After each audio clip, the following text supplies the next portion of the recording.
Okay, let's start with something really quite staggering.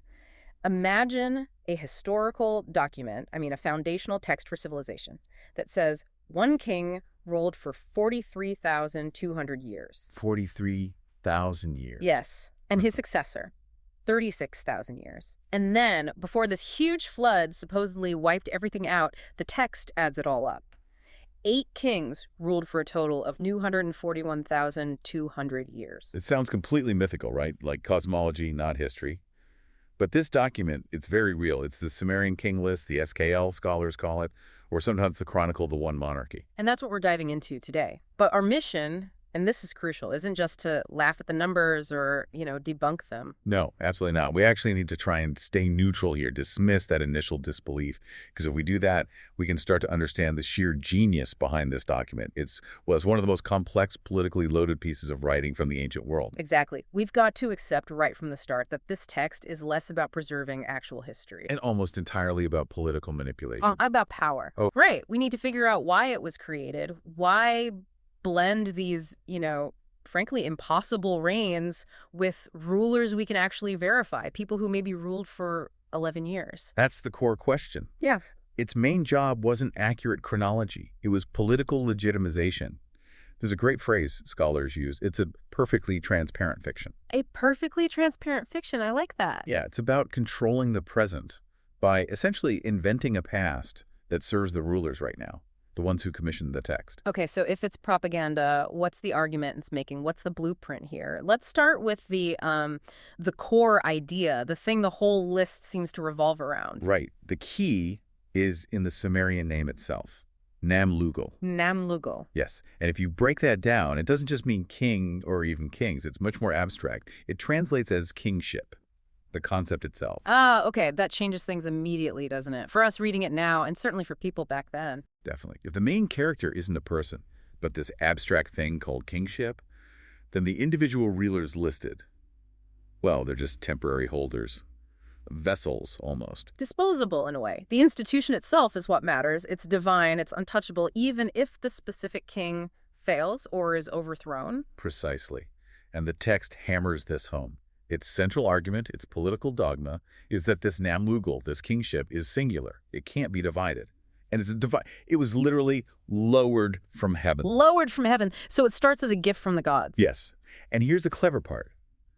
The entire way the list is structured, this long sequence of kings and cities, it exists purely to prove this dogma, to show that kingship can only be exercised by one city at a given time. But hang on, wasn't the actual history of Sumer, especially in the early dynastic period this list talks about, completely different? Wasn't it, messy? Oh, completely messy. You're absolutely right. Historically, the area was, politically splintered. You had major city-states, Kish, Uruk, Lagash, Umma, all powerful, all existing at the same time.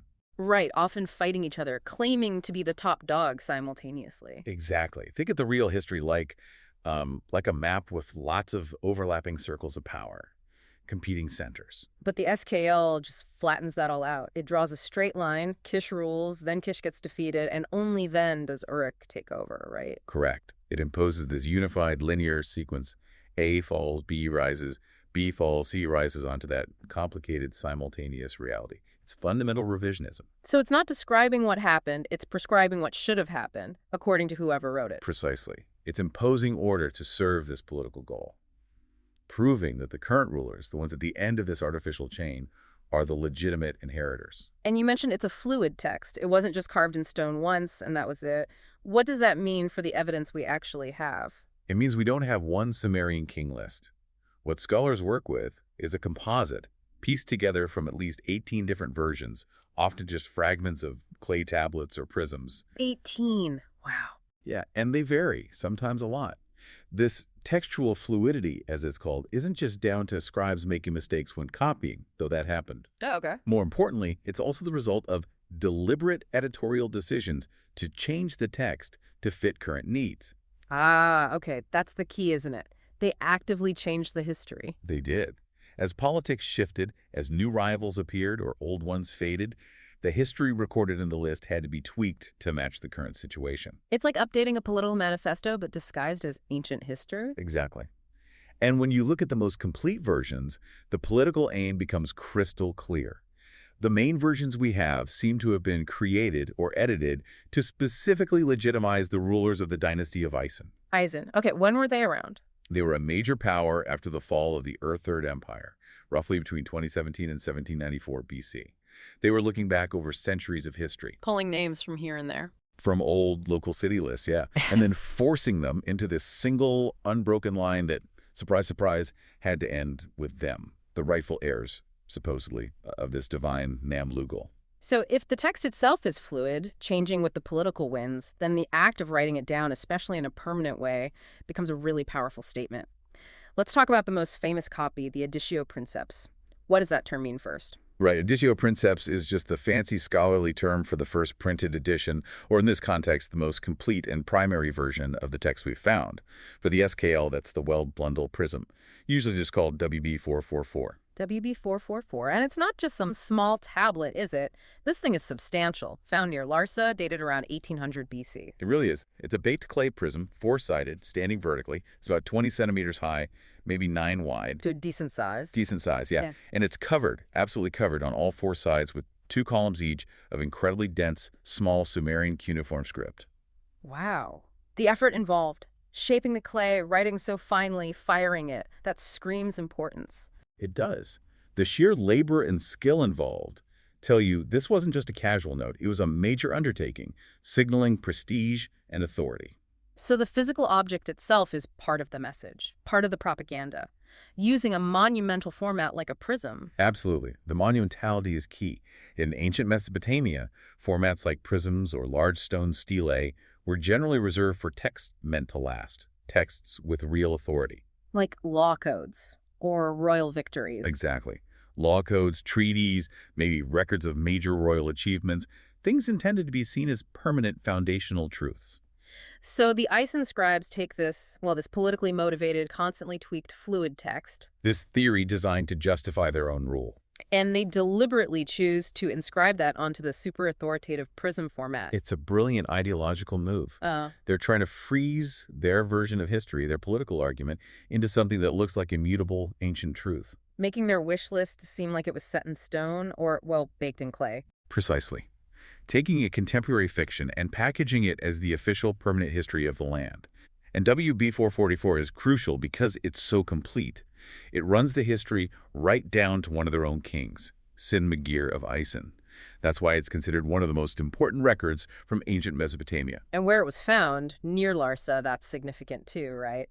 Given the politics. Hugely significant. The Old Babylonian period, when this prism was likely made, was dominated by the rivalry between Ison and Larsa.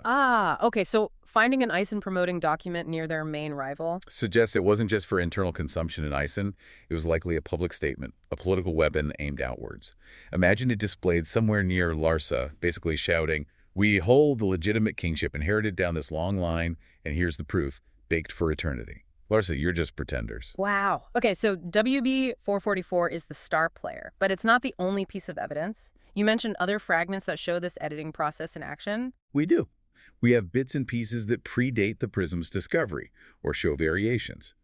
The Hilprecht fragment, for example, found at Nippur way back, published in 1906. That was the first bit identified. Okay. Then there's the Shale dynastic tablet. That one's interesting because it's a flat tablet, not a prism. Different format again. Maybe a working copy or something less monumental. Possibly. It dates roughly to the same period, 18th century BC, and covers parts of the list from Kish to Ison. But crucially, as scholars point out, no two of these documents are identical. None are identical. That really drives home the fluidity. It does. And we have other fragments from important sites like Nippur. They're cataloged as P2, P3, P4, and even from Susa, outside Mesopotamia proper, labeled Su1, Su2, Su3 plus 4. Putting all these witnesses together lets researchers trace how the text evolved. How kings or cities might get promoted, demoted, maybe even deleted, depending on who was in charge in Ison at the time. Exactly. Adjusting the past to fit the current needs of the Ison kings and their political agenda. It's like history as software, constantly getting patched to serve the user. Okay, let's dig into the narrative itself.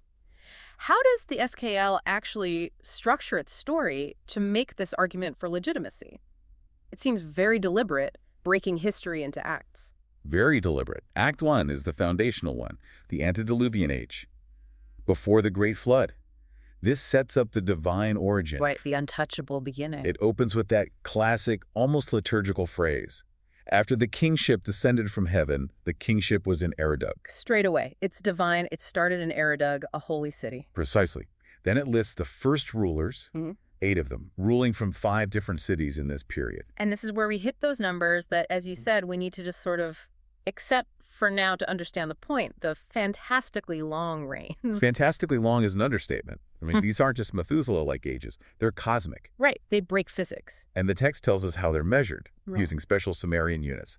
SARs, which are 3,600 years each, and the honors, which are 600 years. Base 60 numbers. Okay. Right, based on their sexagesimal system. Yeah. This immediately signals we're not in normal human time anymore. This is something different. Let's just take a moment with one or two. Alulamin, the very first king in Eridug, according to WB 444, 28,800 years. 28,800. And Enman Luana of Bad Tibiret gets 43,200 years. That single reign is longer than all of recorded human history. When you, as a scholar, see a number like 43,200 years attached to a king, does it still make you blink? It absolutely does. And it's supposed to. That feeling of impossibility, of being overwhelmed, that serves the purpose. It establishes this immense, almost unimaginable antiquity for kingship. The kind of pure divine state before the world got messy. Exactly. These aren't meant to be seen as mere men. They're semi-divine figures whose time operates on a cosmic scale. It sets up a golden age. And then the text neatly summarizes this whole era. Yes, it wraps up Act 1. In 5 cities, 8 kings, they ruled for 241,200 years. 241,200 years. That sheer scale establishes the original perfect power of Namlugal. Okay, so that's the perfect divine past established. Then comes the pivot, the great dividing line in the whole narrative. Act 2. The deluge. The great flood. And it's described with incredible brevity. Right after that enormous number, 241,200 years, the text just says, then the flood swept over. Wow. Just 5 words to end an era spanning millennia. It's stark. But that flood narrative, we know, is massive in Mesopotamian thought. It's in Gilgamesh. In Antrahasis, it echoes later in Genesis with Noah. Right. But what specific job is the flood doing here in the SKL? Theologically, it's a hard reset. The devastation was so total, it's understood as wiping the slate clean. The divine mandate given to those first kings was effectively revoked. Namlugal itself was conceptually pulled back up to heaven. So the flood allows the compilers to break from that impossibly ancient past while still retaining its aura. Precisely. It canthers the old debts, the old lineage in a way, and allows for a fresh start, a new bestowal of kingship, theologically justified. Which brings us to Act 3, post-flood history, and the crucial second descent. Yes, and notice the repetition. It's almost identical to the opening. After the flood had swept over and the kingship had descended from heaven, the kingship was in Kish. Ah, descended from heaven again. That's the key. That's the theological justification for everything that follows. The gods, having cleansed the earth, reissue kingship, start a new line, a new political order, and the first recipient city is Kish. And from Kish onwards, the list sticks rigidly to that one king, one city at a time rule. You see this formula repeat. Absolutely. You get a list of kings for a city, then a summary of how long that dynasty ruled, and then the critical transition phrase, the transfer of kingship. Right. It never says, oh, Uruk got powerful while Kish was still around. Never. It always says something like, then Kish was defeated, and the kingship was taken to Anna, which means Uruk. It's presented as a direct handover, reinforcing that dogma. Kingship is singular, it just moves location upon military defeat. And this is also where the reigns start to come back down to earth, right? The normalization of reigns. How does that happen? It's a gradual ramp down, which is fascinating. Right after the flood, we're still in semi-mythical territory. Etana of Kish, the shepherd who supposedly flew to heaven, gets 1,500 years. Still huge, but not tens of thousands. Right. Then Enmebaragis of Kish gets 900 years. Still legendary. But then, as we move towards figures associated with the first dynasty of Ur or the Akkadian Empire, the numbers shrink dramatically. Gilgamesh of Uruk is listed with 126 years. Long life, maybe plausible within legend. Plausible legend, yeah. And by the time the compiler gets close to his own time, ending with the Isin dynasty, the reigns become historically verifiable. King Sin-Magir of Isin, ruling around when the prism was made, gets 11 years. Totally normal. So the list itself charts this journey from divine cosmic time through legendary time, right down to contemporary human historical time, all in one narrative. Exactly. The crazy lengths at the start establish the divine origin and prestige. The short, verifiable lengths at the end anchor the current Ison kings in that same continuous legitimate tradition. It's rhetorically brilliant. Okay, so if it's not history, it's ideology. Let's focus back on that core purpose, justifying the Ison dynasty using this myth of linearity. Right. We have to see the SKL first and foremost as a political document, a tract. Its goal is to promote that perfectly transparent fiction. The idea that Sumer and Akkad, the whole region, was always meant to be united under one king. An invented prehistory tailored for Ison. And this invention was absolutely vital for Ison in the 19th, 18th centuries BC. They rose to power after the big Earther Empire collapsed. It was a chaotic time, lots of states competing to be the successor. And their main rival was Larsa. Their main rival, often controlling key cities like Ur itself, was the Kingdom of Larsa. So this wasn't just generic, we're great propaganda. It was a highly targeted argument against Larsa and other competitors. How so? How did the list specifically counter Larsa's claims? Well, if Ison just said we're the strongest kingdom now, Larsa could point to its own military victories and say, no, we are. But the King List makes a different kind of claim. A deeper claim. Much deeper. By creating this unbroken chain, Eridug right arrow Euchre, Eric right arrow Wurakad, right arrow Akkad, or through other right arrow Kula, and finally, Ison. They frame their own rule not as a recent conquest, but as the destined inheritance of the one true kingship. So they weren't starting something new, they were just the next legitimate link in this ancient divine chain going back 241,000 years. Exactly. It's claiming divine right and historical inevitability, not just temporary military might. Larsa might win a battle, but how could they argue against this vast sweep of history presented on the prism, showing Ison as the rightful endpoint? That's a much stronger position. Now, you mentioned something really interesting about how power changes hands in this list. The gods started off, but they don't seem to step in to manage the transfers between cities. This is where the theology gets incredibly pragmatic and, frankly, masterful for its political purpose. Yes, kingship comes from heaven initially, divine origin. But when, say, Kish falls and Uruk takes over, the text doesn't say the god Enlil decided. No divine intervention mentioned. No, it uses stark worldly language. Then Kish was defeated. Sometimes it's even more explicit, smitten with weapons. Power transfers happen because of earthly events, specifically military victory. But wouldn't that make it seem less divine if it's just about who wins the fight? You'd think so, but it's cleverer than that. The institution, Namlugal itself, remains divine and singular. But the bearer of that divine institution, the city that gets to hold it, that's determined by success on the ground. Ah, I see. So it provides a justification for the current winner. Exactly.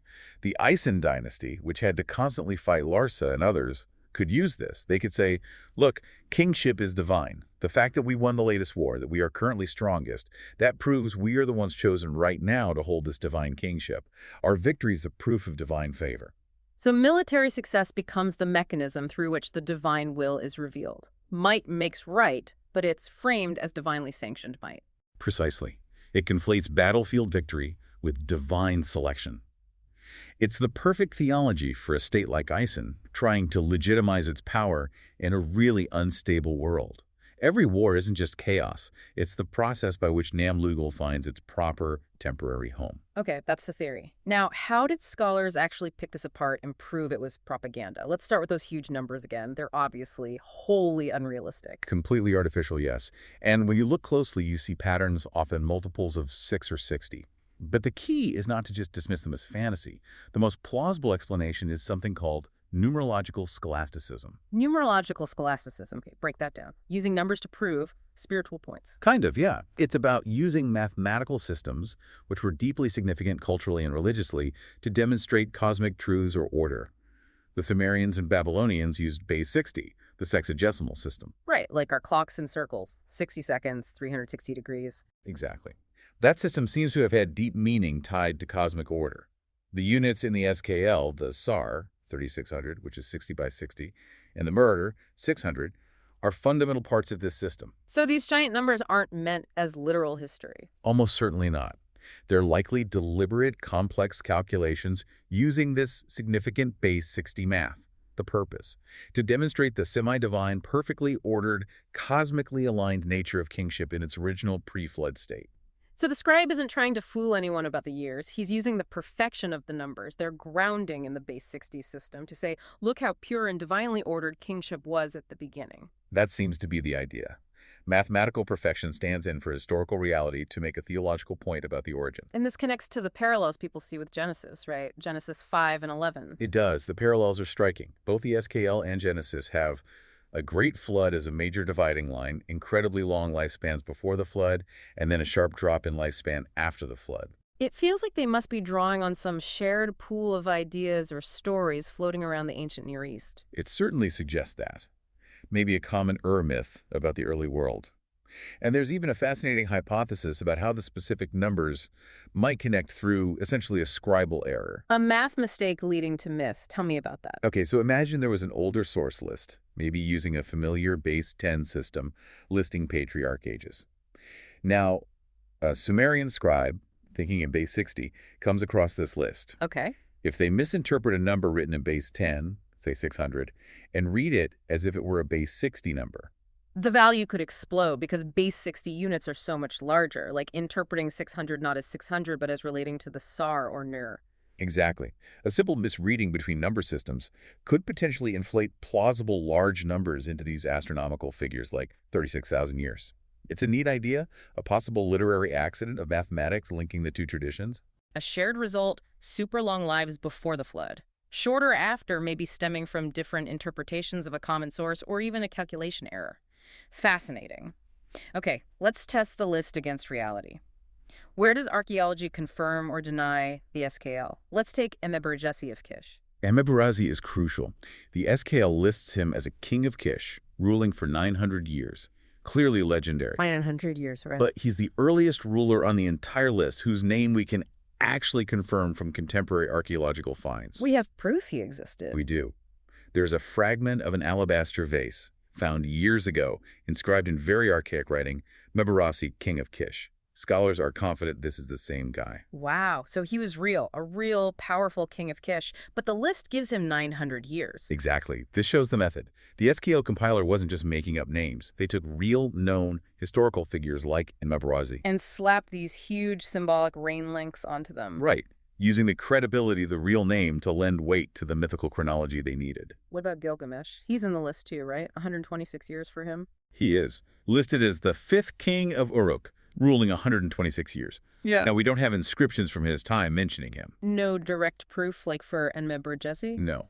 But the consensus among scholars is that he was very likely a real historical king, probably ruling around 2600 BCE. The SKL includes him in its official linear sequence of kingship. Later traditions, of course, turned him into the great epic hero searching for immortality. So the SKL gives him his historical slot, the epics give him his legend. You could put it that way. But the most damning evidence against the SKL being true history isn't who it includes, but who it leaves out. This brings us to the famous Mesalim problem. The Mesalim problem. Okay, who was Mesalim? Mesalim was another king of Kish, known from multiple contemporary inscriptions. He was clearly a major player in the early dynastic period. We have texts showing him acting as a kind of overlord, mediating a bitter border dispute between two other powerful cities, Lagash and Umma.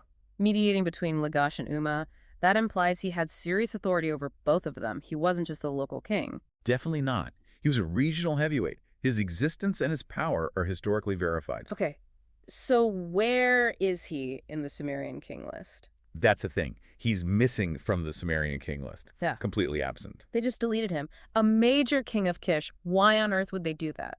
Because including Mesalim would have destroyed their entire argument. His reign definitely overlapped chronologically with rulers in other important cities, like Lagash, which the list also includes elsewhere. Ah, so if Mesalim was ruling Kish at the same time as a king, the list puts later in Lagash. That creates an overlap, a synchronism. Exactly. A synchronism that would visibly prove that two cities held power, maybe even kingship, simultaneously. Which violates the core dogma. Only one king and one city holding Namlugal at any given time. It shatters the premise. Yeah. So the compiler, faced with a choice, include the historically undeniable King Mesalim and break the dogma, or preserve the dogma by erasing Mesalim. They chose the dogma, they deleted history. They performed, as you said, historical surgery. It cut out a major figure to maintain the fiction needed to legitimize Ison. It's the absolute smoking gun, proving the SKL is an editorialized political text, not an objective chronicle. Its omissions are as telling, maybe more telling than its inclusions. Absolutely. Right. Confirms the purpose wasn't history, but propaganda for Ison. So who figured all this out? How did scholars arrive at this understanding of the SKL as, well, a brilliantly crafted piece of political fiction? A lot of the foundational work was done by the great Assyriologist Thorkild Jacobson back in 1939. His analysis really changed how the text was viewed. What was his key insight? Jacobson argued that the SKL wasn't based on some single ancient unified tradition. Instead, he said it was compiled from several independent ones. The compiler basically gathered local date lists kept by different cities. Okay, so lists from Kish, lists from Uruk, lists from Ur, real historical fragments. Exactly. That was the correct evidence, the raw historical data, likely showing lots of overlap between the cities, But then the compiler took this correct, messy evidence. and forced it into the erroneous theory, the ideological straitjacket, that kingship had to be singular and sequential. And this is where Jacobson used that great analogy. Yes, the bed of Procrustes. From Greek myth, Procrustes the bandit had a bed, and he'd force travelers to fit it, stretching them if they were too short, chopping off their limbs if they were too long. Ouch. Jacobson said the SKL compiler did the same thing to history. He took the real local lists and metaphorically stretched them out or chopped them up to make them fit, one after the other, into this artificial bed of singular kingship. So the genius wasn't necessarily inventing kings, but arranging the real data in a way that told a completely different, politically useful story. Precisely. And this completely reframes the text's value. Yeah. If you can't trust its chronology for the 3rd millennium BC, what's it good for? Its value lies in what it tells us about the time it was written, about Ison around 1800 BC. Exactly. Its unreliability for ancient history makes it an invaluable primary source for the political ideology, the historical worldview, the anxieties and ambitions of the Ison dynasty. It's a window into their minds, how they use the past to control the present. It's a historiographical failure about the deep past, you could say, but an ideological masterpiece for its own time. It created that usable past. Ison needed to claim legitimacy over rivals like Larsa. And this powerful idea, this model of a single sequential kingship, it didn't just die with Ison, did it? It had legs. It had huge influence. This basic template, a single line of legitimate rule passed down through successive cities or dynasties, was adopted by later Mesopotamian powers. Like the Assyrians. Yes, the Assyrian King List follows a similar logic, tracing a unique line of Assyrian rule. Later Babylonian King Lists also used variations of this model. It even persisted into the Hellenistic period. So centuries later. Yeah, traces of this sequential model can be seen in fragments of the Babylonica, a history of Babylon written in Greek by a Babylonian priest named Berossus around 290 BC. The core propaganda idea had a very long afterlife. And you contrasted the SKL's political goal with Genesis. Both use flood myths, long lifespans, but for different ends. Completely different ideological projects. The SKL uses these shared mythical elements to argue for the political unification of the land under one ruler. Its focus is earthly power and territory. Okay. Genesis, on the other hand, adapts that shared material to explore moral and spiritual genealogies. It traces humanity's relationship with God, using the lifespans perhaps to comment on human sin or distance from the divine. Total different aims. So same building blocks from a shared cultural toolkit, but used to build very different structures. One justifying empire, the other exploring morality. Exactly. And understanding the SKL really means appreciating how political need can utterly reshape the telling of the past. The sheer effort Ison put into making WB 444 and the deliberate erasure of inconvenient figures like Mesalim shows just how much power they believe resided in controlling that historical narrative. Okay, let's try to wrap this up. To synthesize this deep dive, the Sumerian King List, it's not history like we think of it today, objective facts, accurate dates. Not at all. It's this incredibly complex mix. Ancient myths, real historical names, bizarre numerology based on base 60, and crucially, very deliberate political editing and omissions. Its real importance isn't whether it's true in a factual sense, but understanding its intent. Why was it made? Exactly. It gives us this invaluable window into how old Babylonian kings and scribes, particularly in Ison, viewed their own history. And maybe even more importantly, how they understood that core concept of Nam-Lugal, kingship itself, as this abstract, transferable divine power. It really marks the birth of sophisticated political historiography, doesn't it? Using the past, even an invented past, as a tool. Absolutely. Creating this perfectly transparent fiction, this neat, linear story of divine inheritance ending conveniently with themselves, was a powerful and, for a time, successful strategy for the Ison rulers to legitimize their shaky position. It really proves that old saying, doesn't it? History is written by the winners. Or maybe by those who desperately need to frame themselves as the inevitable winners. Or those who understand that controlling the narrative of the past is fundamental to claiming legitimacy, claiming the throne in the present. The story you tell about where you came from dictates your right to rule now. So maybe a final thought for our listeners. Next time you come across a grand narrative about a nation's origins or its unique destiny, maybe think back to the Sumerian King List. Hmm. If they were willing to completely erase a major historical figure like Mesalim just because he didn't fit their preferred story, well, it makes you wonder, doesn't it? What inconvenient facts, what awkward overlaps or inconvenient figures might be getting smoothed over or quietly omitted in the stories we tell ourselves today? That's the enduring question the SKL poses, I think. How is our present shaping our understanding or our telling of the past?